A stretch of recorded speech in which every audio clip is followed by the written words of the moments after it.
தமிழ்நாட்டோட அரசு பேருந்துகள் நம்மள பல பேருக்கு இது வாழ்க்கையோட ஒரு அங்கம் இல்லையா? ஆனா சமீபத்துல நடந்த ஒரு விபத்து நம்ம எல்லாருடைய மனசுலயும் ஒரு பெரிய கேள்வி எழுப்பியிருக்கு. நம்ம நெடுஞ்சாலைகள்ல போற இந்த பேருந்துகள் உண்மையிலே பாதுகாப்பானதா? வாங்க கொஞ்சம் ஆழமா அலசி பார்க்கலாம். டிசம்பர் 24ஆம் தேதி திட்டக்குடி பக்கத்துல ஒரு பயங்கரமான விபத்து நடந்துச்சு. அதுக்கப்புறம் நடந்த போராட்டத்துல ஒரு எஸ்சிடிசி டிரைவர் கேட்ட கேள்வி இது. அவங்க ஒரு முழு குடும்பமே போயிடுச்சு. அவங்க என்ன தப்பு செஞ்சாங்க? பாருங்க, இது வெறும் வார்த்தைகள் இல்ல, எண்களுக்கு பின்னாடி மறைஞ்சிருக்கிற உசுரோட வலி. 9 பேர் இறந்து போயிருக்காங்க. மாசம் கிட்டத்தட்ட 200க்கும் மேற்பட்ட பஸ்ஸுகள் நடு ரோட்ல நின்னுடுது. இதெல்லாம் பார்க்கும்போது ஏதோ பெரிய பிரச்சனை உள்ள இருக்குன்னு தோணுதில்லையா? நம்ம பஸ்ஸுகளுக்குள்ள உண்மையிலே என்னதான் நடக்குது, அதுக்கு என்ன காரணம், அதத்தான் நாம இப்ப தோண்டி துருவி பார்க்க போறோம். சரி, வாங்க முதல்ல அந்த விபத்திலிருந்து ஆரம்பிப்போம். நெடுஞ்சாலையில நடந்த அந்த துயர சம்பவம். விபத்துக்கான அதிகாரப்பூர்வ காரணம் இன்னும் முழுசா வெளிவரல, விசாரணை போயிட்டு இருக்கு. ஆனா டிரைவர்ஸ் யூனியன்ஸ் எல்லாம் ஒரு விஷயத்த ரொம்ப அழுத்தமா சொல்றாங்க. அது பஸ்ஸோட ஃப்ரண்ட் டயர் வெடிச்சதுதான்னு. அப்போ இந்த ரீட்ரெட்டட் டயர்னா என்னன்னு கேக்குறீங்களா? ரொம்ப சிம்பிள். பழைய தேஞ்சு போன டயர் மேல புதுசா ஒரு ரப்பர் லேயர் ஒட்டி அதை மறுபடியும் யூஸ் பண்றது. ஒரு வகையில இது செலவை மிச்சப்படுத்தும். ஆனா ஒரு முக்கியமான கேள்வி இருக்கு. ஹைவேல வேகமா போற ஒரு பஸ்ஸோட முன் சக்கரத்துல இந்த மாதிரி டயரை போடுறது எவ்வளவு சேஃப்? இதுதான் இப்ப இருக்கிற பெரிய விவாதமே. தமிழ்நாடு அரசு போக்குவரத்து ஊழியர் சம்மேளனத்தோட பொதுச் செயலாளர் ஆறுமுக நயனார் என்ன சொல்றாருன்னு பாருங்க. ஒரு ஃப்ரண்ட் டயர் வெடிச்சா வண்டி உடனே கண்ட்ரோலை இழந்துடும். அது மரண விபத்துகளுக்கு வழிவகுக்கும். யோசிச்சு பாருங்க, வேகமா போற பஸ்ல ஃப்ரண்ட் டயர் வெடிச்சா டிரைவரால என்ன பண்ண முடியும்? நிலைமை எவ்வளவு மோசமாகும்னு இதுல இருந்தே புரிஞ்சுக்கலாம். இந்த விபத்து ஒரு பெரிய சர்ச்சையை கிளப்பியிருக்கு. அதுதான் டயர் சர்ச்சை. நாம மேலோட்டமா பாக்குற இந்த பிரச்சனைக்கு அடியில அந்த டயரை பத்தி ரொம்பவே சீரியஸான குற்றச்சாட்டுகள் இருக்கு. வாங்க அந்த முதல் அடுக்க விளக்கி பார்ப்போம். கிலோ 140 ரூபா. இந்த நம்பரை நல்லா பாத்துக்கோங்க. இதுதான் யூனியன்களோட குற்றச்சாட்டுல ரொம்ப முக்கியமான பாயிண்ட். முன்னாடி ரீட்ரேடிங் பண்றதுக்கான ரப்பர் 1 கிலோ 240 ரூபாய்க்கு வாங்கிட்டு இருந்தாங்க. ஆனா இப்போ வெறும் 140 ரூபாய். இவ்வளவு விலை குறைஞ்சிருக்குன்னா அதோட தரம் எப்படி இருக்கும்னு அவங்க கேள்வி எழுப்புறாங்க. இது தரக்குறைவுக்கு நேரடி ஆதாரம்னு சொல்றாங்க. அது மட்டும் இல்ல, இன்னும் சில அதிர்ச்சியான விஷயங்களையும் சொல்றாங்க. அதாவது 25,000 ரூபாய் ஒரிஜினல் டயருக்கு பதிலா வெறும் 16,000 ரூபாய் டயர் தான் யூஸ் பண்றாங்களாம். அதுவும் போக வீல் போல்ட்டுகளை பழைய இரும்பு கடையிலிருந்து வாங்குறதா ஒரு குற்றச்சாட்டு இருக்கு. அதுவும் வாரம் வாரம் டயரை கழட்டி மாற்றதால அந்த போல்ட் எல்லாம் வீக் ஆயிடுதான். ரொம்பவே கவலைக்குரிய விஷயம் என்னன்னா, அந்த பெரிய விபத்துக்கு அப்புறம் மட்டுமே 10 தடவைக்கு மேல டயர் வெடிச்சிருக்குன்னு சொல்றாங்க. சரி, இப்போ ஒரு கேள்வி வருது. ஏன் இப்படி மலிவான உதிரி பாகங்களை பயன்படுத்தணும்? பணம் தான் காரணமா? இந்த கேள்விக்கான பதில் போக்குவரத்து துறையோட ஒட்டுமொத்த சிஸ்டம்ல அதோட நிதி நிலையில இருக்கு.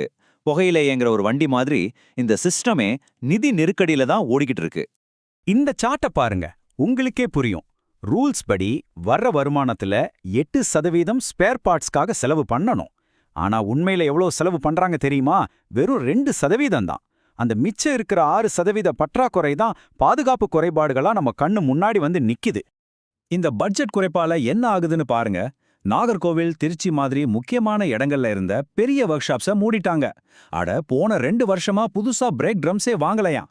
நிலைமை எந்த அளவுக்கு மோசமா இருக்குன்னா, சில டிரைவர்ஸ் அவங்க சொந்த காசுல ஹெட்லைட் பல்பு வாங்கி மாட்டிட்டு பஸ்ஸை ஓட்டுறாங்களாம். சரி, உதிரி பாகங்கள் தான் பிரச்சனைன்னா அதை சரி பண்றதுக்கு ஆட்கள் வேணும் இல்லையா? இங்கதான் அடுத்த பெரிய பிரச்சனை வருது. ஆள் பற்றாக்குறை.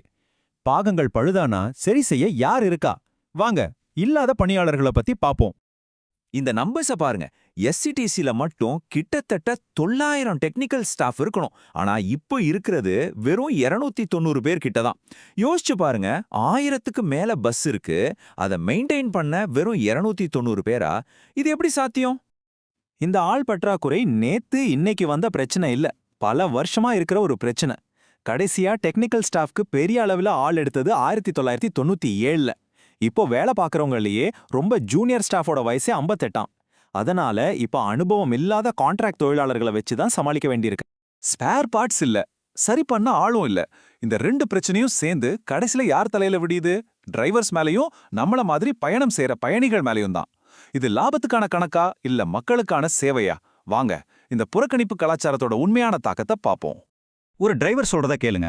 பஸ்ல ஒரு பிரச்சனை இருக்குன்னு சொன்னா, இதுதான் டயர் இருக்கு, எடுத்துட்டு போ, இல்லனா லீவ்ல போன்னு சொல்றாங்க. நாங்க லீவ் போட்டா சம்பளத்தை கட் பண்ணிடுவாங்க. பாருங்க, பாதுகாப்பு முக்கியமா சம்பளம் முக்கியமான ஒரு டிரைவரை யோசிக்க வைக்கிற ஒரு சிஸ்டம் இது. இது வெறும் அழுத்தத்தோட நிக்கல, ஒரு விதமான அச்சுணர்வை உருவாக்குதுன்னு சொல்றாங்க. எப்படின்னா, பாதுகாப்பு குறைபாடுகளை பத்தி பேசினா அவங்களுக்கு பனிஷ்மெண்ட், டிரான்ஸ்ஃபர் கொடுக்கறாங்களாம். டிரான்ஸ்ஃபர் வேணும்னா லஞ்சம் கொடுக்கணும்னு ஒரு குற்றச்சாட்டும் இருக்கு. இன்னும் சிலர் ஒரு படி மேல போய் பிரைவேட் பஸ்களுக்கு லாபம் பார்க்கறதுக்காகவே அரசு பேருந்துகளை இப்படி வேண்டுமென்றே பலவீனப்படுத்துறாங்களோன்னு சந்தேகப்படுறாங்க. சோ இப்ப நிலைமை ரொம்ப சிக்கலா இருக்கு. ஒரு பக்கம் உசுர பணயம் வச்சு ஊழியர்கள் போராடுறாங்க, இன்னொரு பக்கம் மேனேஜ்மெண்ட் வேற ஒரு கதையை சொல்லுது. இனி என்னதான் வழி? ரெண்டு தரப்பும் என்ன சொல்றாங்கன்னு பாப்போம். தொழிற்சங்கங்கள் சொல்றது என்னன்னா, இது ஒரு சிஸ்டமேட்டிக் ஃபெயிலியர், செலவை குறைக்கிறேன்னு சொல்லி பெரிய ஆபத்தை உருவாக்குறீங்கன்னு சொல்றாங்க. ஆனா எஸ்ஐடிசி நிர்வாகம் என்ன பதில் சொல்லுது? நாங்க மாசம் 2.75 கோடி ரூபாய் மெயின்டெனன்ஸுக்காக செலவு பண்றோம், புது டெக்னாலஜி வச்சு டயரோட லைஃப் அதிகப்படுத்துறோம்னு அவங்க தரப்பு விளக்கத்தை கொடுக்கறாங்க. சரி, இதுக்கெல்லாம் என்னதான் தீர்வு? யூனியன்ஸ் ஒரு 4 முக்கியமான கோரிக்கைகளை முன்வைக்கிறாங்க. 1, உடனே பெர்மனன்ட் மெயின்டெனன்ஸ் ஸ்டாஃபை வேலைக்கெடுங்க. 2, தரமான ஒரிஜினல் ஸ்பேர் பார்ட்ஸை வாங்குங்க. 3, டயர் பாதுகாப்பு விதிகளை ரொம்ப கண்டிப்பா அமல்படுத்துங்க. 4, டிரான்ஸ்ஃபர் விஷயத்துல வெளிப்படையான ஒரு பாலிசியை கொண்டு வாங்க. இதுதான் அவங்களோட கோரிக்கைகள். இப்போ இந்த எல்லாத்தையும் பார்த்ததுக்கு அப்புறம் நம்ம மனசுல ஒரு பெரிய கேள்வி எழும்புது. ஒரு பொது சேவை நிதி நெருக்கடியில இருக்கும்போது அதுக்கான விலையை கடைசியில கொடுக்கறது யாரு? பட்ஜெட்டா இல்ல பயணிகளா? இந்த கேள்விக்கான பதில் இந்த பேருந்துகளை நம்பி பயணம் செய்யற லட்சக்கணக்கான மக்களோட பாதுகாப்புல இருக்கு.